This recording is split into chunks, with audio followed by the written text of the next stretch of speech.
What's going on, everybody? Steve Pulaski back with another video review. I've seen 3 movies in one day. That's a record breaker. This is movie number 2, Phoenix Forgotten. Looking forward to talking about this one that nobody else seems to be. I don't think it was screened for critics, and it's just, I think the found footage stock has dipped dramatically, especially when, I think once you saw how badly Blair Witch performed in America, the remake last September, I think that was sort of the sign that, yep, found footage is almost done with. It's not going to be making any more money like it used to. Paranormal Activity franchise is done. You know what I mean? But nobody's talking about this one, which is a little bit disheartening because I still like the found footage films. I still think that they have some things to offer. Phoenix Forgotten concerns the Phoenix Lights scandal. Some of you may remember I was only 1 year old when it happened.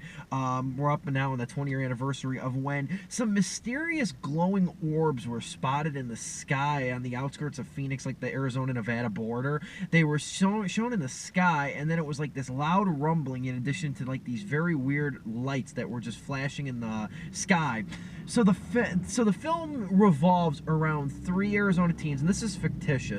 3 Arizona teens that go missing trying to uncover. They traverse deep into like the Arizona desert trying to figure out what those lights were, in addition to trying to figure out where they're going to appear next. This movie's only 80 minutes, but the first 45 minutes is kind of like a mockumentary sort of thing, where it's documentary footage based on one of the missing person's sisters making this documentary years later. She's going with a friend of hers, trying to figure out the whereabouts of the 3 kids or what could have happened to them. In addition to the fact that it like splices in old home movie clips and whatnot. Now the latter half, or like the latter 25 minutes of the film, is like this recently discovered, never before discovered footage of these kids and what happened in Arizona. And like they're told like they can't show this tape to anybody.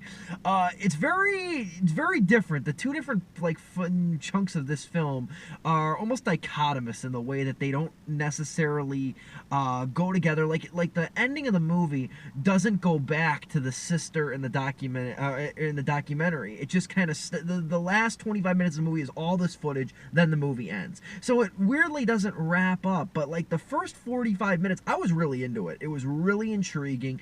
It was you know, something I hadn't heard a lot about Phoenix Lights, and it was taken in a way that was very serious but also very respectable and also very commendable stylistically as well. You could actually believe that this was like a fake or a real documentary.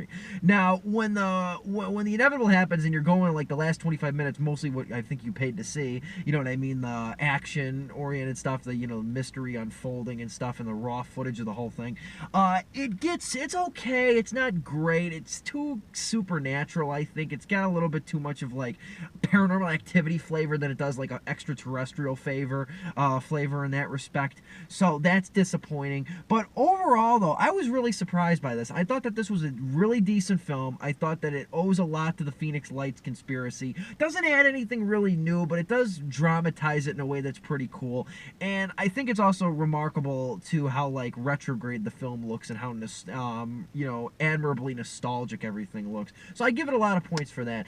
Out of 4 stars, I give Phoenix Forgotten 2.5. I give it a C+ on Influx Magazine. Might be a little on the low end, but I still think that this movie has a lot to offer, especially people who can't get enough of the found footage films, such as myself. Thank you all for watching and for subscribing. Read the written review below. So see you on the next video review of Unforgettable. Is it unforgettable? You're going to have to find out.